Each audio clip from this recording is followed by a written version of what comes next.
I found it in a hole-in-the-wall vintage shop downtown, a heavy charcoal gray wool overcoat.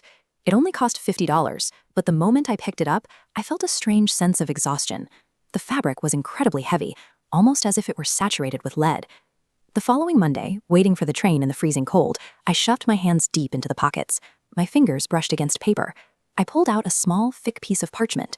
It felt expensive, the kind of paper someone would use for a formal invitation. There was a single line of elegant cursive written in dark, fresh ink. It said, "The black dog will cross on 4th and Elm." There was no date and no name. I assumed it was a scrap left behind by the previous owner. I crumpled it into a ball, threw it into a station trash can, and got on my train without another thought. On my lunch break, I reached the intersection of 4th and Elm just as I stepped off the curb. A massive black stray bolted out of an alleyway, clipping my leg. My coffee cup went flying, hitting the pavement and bursting open. I stood there staring at the brown puddle, my heart hammering against my ribs. I tried to tell myself it was a coincidence, a bizarre 1,000,000-to-1 statistical fluke. I needed to believe that, or the alternative would mean my world didn't work the way I thought it did. But ignoring the impossible doesn't make it disappear. By writing it off as a fluke, I remained totally blind to what was coming next, leaving me completely vulnerable to the sequence of events already in motion. Tuesday morning, the knot in my stomach wouldn't go away. Before I even put my shoes on, I walked to the closet and reached into the coat's left pocket. My fingers hit the same thick, heavy paper. I pulled it out.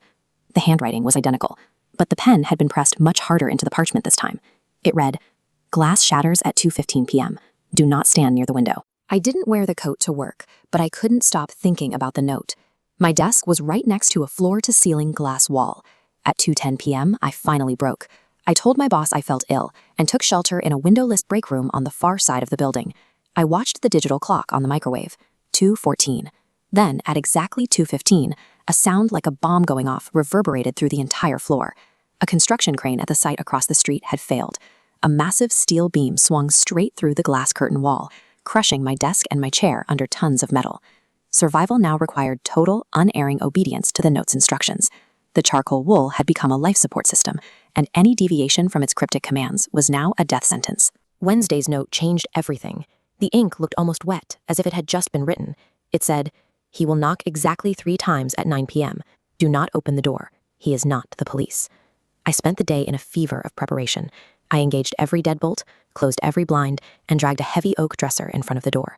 I sat in the corner of the dark living room with a kitchen knife, waiting. The silence in the apartment was deafening. Every time I shifted, the fabric of my clothes sounded like a roar. I stared at the door, waiting for the red numbers on the clock to turn to 9. Then, 3 heavy, deliberate knocks shook the dresser. A voice called out from the hallway. "Police, open up. We have reports of a break-in." It sounded perfectly calm, perfectly professional. The note forced me to doubt my own senses. It turned the sound of help into a threat, leaving me huddled in the dark, cutting myself off from the world to stay alive. I was a prisoner in my own home, following orders from a piece of paper. By Thursday morning, I knew I couldn't live like this. I was being broken down, piece by piece. I decided that if the coat was the source of the prophecies, I would simply remove it from existence. I marched down to the basement of my building and threw the overcoat into the industrial incinerator. I watched the flames roar to life and consume the wool until nothing was left but gray ash. I felt an immediate physical weight lift off my shoulders. I went back upstairs, showered, and put on a light denim jacket. I felt like myself again for the first time in days. Standing over the ashes, the panic finally subsided.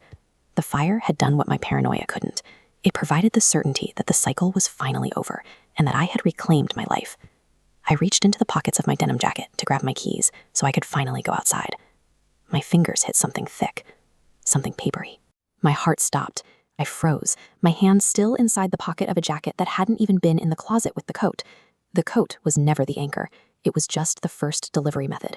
This thing didn't belong to the wool. It belonged to me, traveling from one garment to the next like a virus that had infected my timeline. I pulled it out. The elegant cursive was gone, replaced by a wet, frantic scribble that looked like it had been written in a panic. It had only 3 words. "Look behind you." Every desperate move I made to save myself, every barricade and every fire, had been scripted long ago. It all served to guide me to this specific moment, making sure I was looking exactly the wrong way as the door closed behind me.